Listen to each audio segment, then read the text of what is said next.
copains! Est-ce que vous vous rappelez quel pays on va regarder ensemble aujourd'hui? J'ai un indice. Est-ce que tu reconnais ce drapeau? C'est le drapeau du Brésil. Donc, on change complètement de continent. La dernière fois, on était où? On était au Japon. Maintenant, on va s'en aller en Amérique du Sud, au Brésil. Tu le vois? C'est le pays qui est en rose, là, qui est encerclé. Donc, c'est dans l'Amérique du Sud, le Brésil. C'est un grand pays, le Brésil. Son drapeau. Il est beau, hein? Il est plein de belles couleurs. Donc, il est vert, hein? Avec un losange jaune. Une grande sphère bleue avec des petites étoiles. Et à l'intérieur, c'est écrit quoi? Est-ce que tu vois? C'est écrit Ordem Progresso. Ordem Progresso, c'est la devise du Brésil qui veut dire ordre et progrès. Ça fait partie de l'histoire du pays. On parle quelle langue au Brésil? Pourtant, c'est en Amérique du Sud, mais on parle portugais au Brésil, contrairement aux autres pays d'Amérique latine où on parle la plupart du temps espagnol. Mais le Brésil, c'est une ancienne colonie portugaise, donc c'est les Portugais qui ont colonisé ce pays. Donc, c'est encore la langue qu'on parle aujourd'hui, le portugais. Beaucoup d'habitants au Brésil. Il y en a 211. C'est beaucoup de gens. Mais 211 personnes, 211 millions, qu'est-ce que je dis? 211 millions de personnes, c'est énorme, mais c'est quand même un grand pays, le Brésil. C'est le 5e plus grand pays au monde. D'ailleurs, il fait à lui seul à peu près la moitié. Regarde, ça c'est l'Amérique latine, l'Amérique du Sud. On voit le Brésil, tu vois? Il couvre à lui seul la moitié du territoire de l'Amérique du Sud. Donc, c'est un grand pays quand même. Avec 211 millions d'habitants, il y a quand même de la place pour eux. Mais ça demeure quand même moins grand que le Canada ou la Russie. C'est le 5e plus grand pays. Il partage ses frontières avec 10 autres pays d'Amérique du Sud, le Brésil. Il est grand, le Brésil, puis il y a beaucoup de sortes de climats. Est-ce que tu sais c'est quoi le climat? Quand on dit « oh, j'ai chaud, c'est humide », donc ça fait partie des indices dans lequel climat on habite. Donc, c'est un grand pays avec beaucoup de variétés. Il y a 5 sortes de climats au Brésil. Il y a l'équatorial, il y a le climat tropical, semi-tropical, semi-aride, là, c'est comme un peu plus dans le désert. Puis il y a le climat tempéré. Ça fait 5 climats, ce qui fait qu'il y a énormément de sortes de paysages au Brésil. Regarde, les grosses montagnes, ensuite la forêt tropicale avec les palmiers. Regarde en bas. Tu trouves que ça ressemble un peu à l'Afrique? Ça, c'est un climat qu'on appelle aride, donc qui n'a pas beaucoup de végétaux qui peuvent survivre parce que c'est très chaud, très sec, donc un peu comme un désert.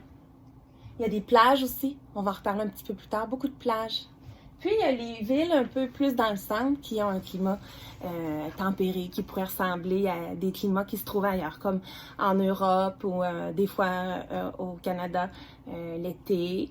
On pourrait dire qu'on est un peu un climat tempéré. Regarde la belle forêt derrière. C'est la forêt amazonienne. Est-ce que tu as déjà entendu parler de l'Amazonie? C'est une très grande forêt. En fait, c'est la plus grande forêt pluviale au monde. Donc, il y a beaucoup de kilomètres carrés de forêt amazonienne au Brésil. En fait, la moitié de la forêt amazonienne à peu près est au Brésil. Et les scientifiques disent que c'est là qu'on trouve énormément d'espèces, autant d'animaux, d'insectes, d'oiseaux. Ils estiment environ 4 millions d'espèces végétales et animales dans la forêt amazonienne. C'est impressionnant, hein? Il y a toutes sortes de choses. Regarde bien. Il y a des pumas, il y a des jaguars, il y a des singes, une trentaine de sortes de singes. Il y a des alligators, il y a des paresseux, des tatous, il y a toutes sortes d'animaux. Ça doit être le fun, hein, visiter l'Amazonie. Mais ça peut être des fois dangereux parce qu'il y a beaucoup de félins, semblerait.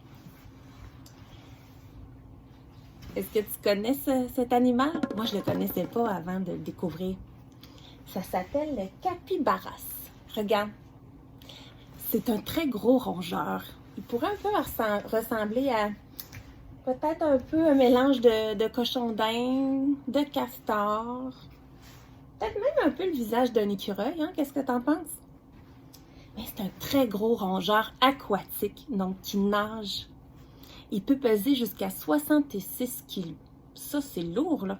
C'est lourd comme Meg. Meg, elle pèse 65 kilos. Donc, un capybaras, c'est un rongeur qui ressemble à un cochon d'Inde, mais il peut peser autant que moi. Donc, il est pas mal plus gros qu'un cochon d'Inde, hein? Donc, c'est un des animaux qu'on voit dans la forêt amazonienne, au Brésil.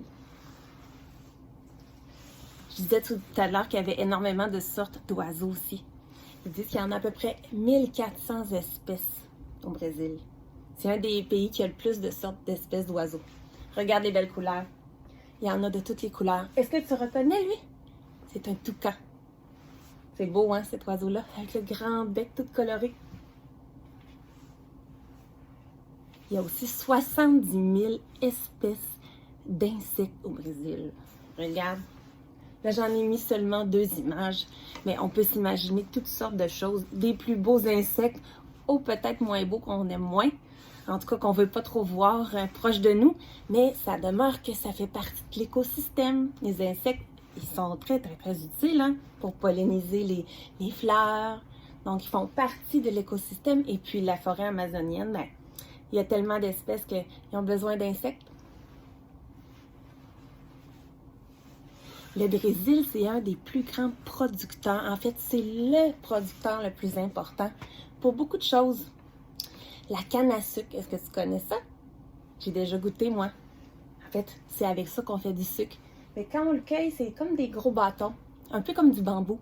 On croque. Puis là, c'est tout sucré. Mais avec ça, on fait le sucre. Moi, ce que j'avais aimé faire, c'est le mettre au congélateur puis le manger un peu comme un pops. Ça faisait comme du jus sucré, mais gelé. C'était très bon. Donc, le Brésil, c'est le premier producteur de canne à sucre au monde. C'est aussi le premier producteur d'oranges. Savais-tu ça? Moi, je pensais que c'était plus en Afrique, au Maroc et tout. Mais non, c'est au Brésil qu'on produit le plus d'oranges. On produit aussi le plus de café. Tes parents doivent aimer ça, boire du café, hein? Meg aussi, elle aime ça, boire du café. Mais le Brésil, c'est eux qui en produisent le plus au monde. Il y a beaucoup de plages au Brésil. Je disais tout à l'heure qu'il y avait plusieurs climats. Ben, il y a des climats propices aux belles grandes plages. C'est une des choses qui est très distinctive du Brésil. Il y en a beaucoup de plages qui sont très connues à travers le monde. Tu as peut-être déjà entendu parler de des plages comme Copacabana, Ipanema. Il y a eu des films faits sur ces belles plages-là. Il y a plusieurs de ces plages-là qui sont réputées comme les plus belles plages au monde. C'est vrai qu'elles sont belles, hein? En plus, avec tu vois les belles montagnes derrière la ville, ça fait un beau paysage, hein? Il y a 7000 kilomètres de littoral avec des plages au Brésil. Donc, c'est toute une belle destination pour les amoureux de soleil. Est-ce que tu reconnais ce ballon? Là, il est un peu spécial parce qu'il y a les couleurs du Brésil, mais on ne peut pas parler du Brésil sans parler de ce sport-là parce que c'est le sport le plus populaire au Brésil. Donc, le Brésil est réputé aussi pour être très, très bon. C'est un ballon de soccer, ou comme on appelle aussi dans d'autres pays, on appelle ça du football. Donc, le Brésil, c'est un des meilleurs pays au monde et toute la population au Brésil adore le soccer, le foot. C'est d'ailleurs le seul pays qui a remporté 5 fois la Coupe du monde de soccer, de football. Donc, ils sont vraiment très, très bons. Ça fait partie de leur culture. Et je termine avec la samba. Est-ce que tu as déjà écouté de la samba? C'est une belle musique entraînante. Donc, c'est vraiment une musique qui est très, très caractéristique du Brésil. Les Brésiliens, ils dansent beaucoup sur la samba. Je ne sais pas si tu as déjà entendu parler des carnavals, comme le carnaval de Rio. Donc, tu vois, Tu vois, est-ce que tu vois cette image-là? Ça, là, c'est des gens dans la rue en train de danser. Là, on n'a pas l'impression que c'est des gens. Mais oui, énormément de gens qui vont au carnaval de Rio danser dans les rues. Regarde les belles plumes. Ah, on peut pas parler du Brésil sans les plumes. Mais au Brésil, par contre, le carnaval, il y a beaucoup plus de couleurs que mon boa noir. Et regarde comment leur beau costume quand ils dansent la samba.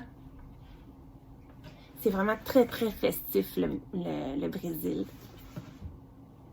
On va terminer sur la samba. Est-ce que tu as aimé ton beau tour du Brésil? Est-ce que tu as le goût de savoir c'est quoi le prochain pays qu'on va découvrir? On va aller encore dans un autre continent. On va retourner du côté de l'Asie. En fait, un pays qui est à cheval sur l'Asie et sur l'Europe. On va aller découvrir la Turquie. Bye bye! À bientôt!